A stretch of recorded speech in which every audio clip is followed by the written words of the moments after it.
د ورو سوال کړی دی چې یو کس ما ته دا خبره کړې وه چې کله د چا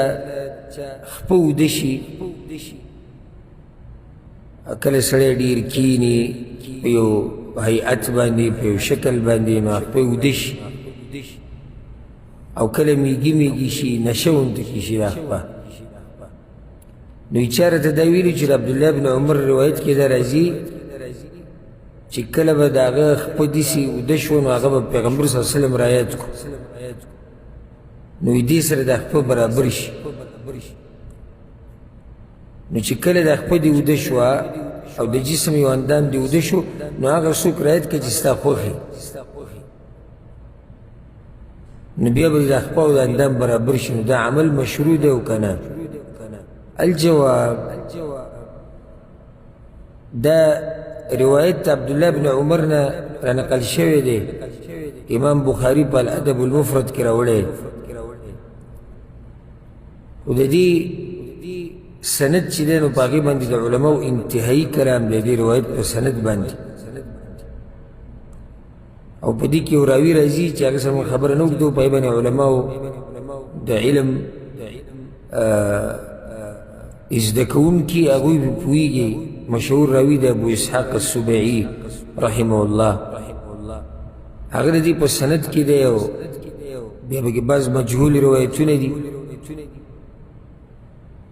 نو د دې دراسه محدثین بعض دې روایاتو ته کمزوري وایي لکه شیخ الباني رحمه الله دا اثر ضعیف کړی د الادب المفرد تحقیق چې هغه کړی دی نو هغې کې هغه وایي چې دا اثر د عبدالله بن عمر دا کمزوری دی دغه شان شیخ بکر ابو زید رحمه الله هغه هم دا خبره کمزوري کړې ده وی په دې باب کې هیڅ صحیح روایت نه دی ثابت چې د چا خپه اوده شي یا د بدن یو اندام اوده شي او دی د پیغمبر صلی الله علیه وسلم نوم والی هغې سره به ښه شي وی دې باب کې صحیح روایت نشته دویمه خبره دا ده که بالفرض دا روایت صحیح شي او عبدالله بن عمر دا کار کړی نو آیا څوک په عبدالله بن عمر باندې دا ګمان کولی شي چې هغه به د پیغمبر نوم دې دپاره اخیستی چې زما مرسته وکړه او هغه مړ دی استغاثه په هغه څه کې چې په هغې باندې صرف الله قادري د مخلوق نه مرسته غوښته په دغه کار کې او بیا داسې مخلوق چې هغه مړي یا پناه یا لري دا خو شرک دی الله په قرآن کې وایي وان المساجد لله فلا تدعوا مع الله احد قل انما ادعو ربي ولا اشرك به احدا قل اني لا املك لكم ضرا ولا رشدا ای پیغمبر دې خلکو ته ووایه چې زه ګوره ستاسو دپاره نه د فایدې مالک یم نه د نقصان مالک یم نو که چېرته د عبدالله بن عمر دا روایت ثابت شي او دا کار نو هغه د پیغمبر نه څنګه مرسته غواړي په دې باب کې او چغې ورته وایي حالانکې قرآن کې الله دا وایي چې پیغمبر دوی ته ووایي چې زما په لاس کې نه څه فایده شته او نه نقصان څنګه غیر الله ته چغې وایي په هغه کار کې چې باقي صرف الله قادر دی او یا هغه چا ته چې چغه وایي هغه غیب دی یا پناه دی یا مړ دی دا کار عبدالله بن عمر څنګه کوي او دا د توحید خلاف دی که څوک دا ووایي چې بعضو علماو دا ذکر کړی دی لکه غټو غټو علماو امام نووي رحمه الله امام ابن تیمیه رحمه الله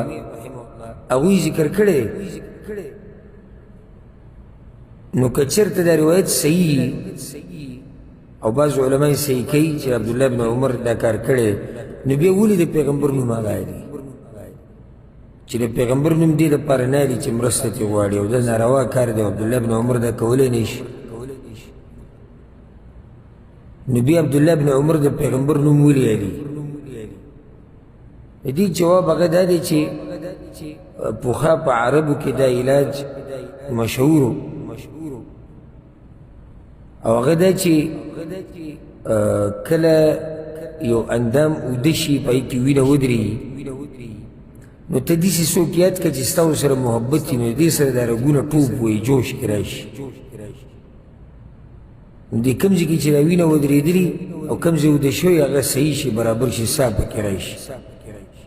دا د پخوانه په عربو کې دا علاج مشهور دی نو که عبدالله بن عمر دا کار کړی وي نو هغه صرف د پیغمبر صلی الله علیه وسلم نوم اخیستی دی دا یې نه دي ویلي چې یا محمد چې راشه زما مرسته وکړه لکه څنګه چې بریلیان وایي یا رسول الله مدد یا څنګه چې صوفیان وایي او قبر پرست وایي یا رسول الله مدد دا خو دا نه دي صرف د پیغمبر صلی الله علیه وسلم نوم ویلی دې ته مجرد ذکر وایي مجرد ذکر یعنی صرف پیغمبر یادول بس خو ولې یادوي ځکه چې د هغه سره محبت ته او چې داسې سړی را یاد کړي چې د هغه سره دې محبت وي نو په وینه کې څه راځي جوش راځي او دا پخوانه په عربو کې د علاج مشهور دی نو بیا هم که څوک د دې نه دا ثابتوي او زه د ورور په سوال پوه شوم ده د چېرته داسې چا دا خبره کړې ده چې هغه د یا محمد چغه ثابتول غواړي نو بیا هم د دغې دپاره الحمدلله يهديكم الله بیا هم دغې دپاره دلیل نشي جوړلی چې او دا بریلیان چې کومه چغه وایي یا رسول الله یا صوفیان چې کومه چغه وایي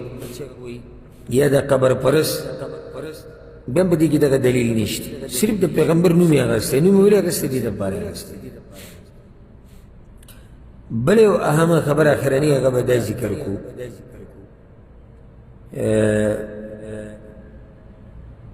و عبدالله بن عمر دا ویلي دي چې داسې ټیم کې هغه څوک یادوه چې هغه ستا ډېر خوښ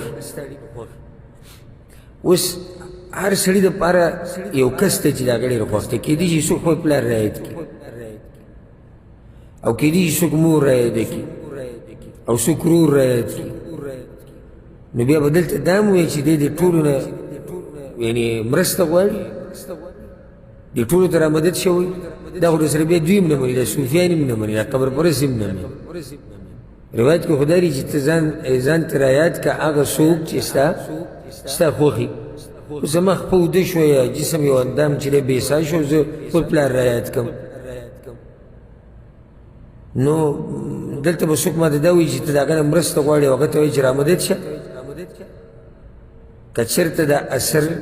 او د عبدالله بن عمر دا کار سندن ثابت هم شي نو په دې کې بیا هم د هغوی دپاره دلیل پکې نشتی والله اعلم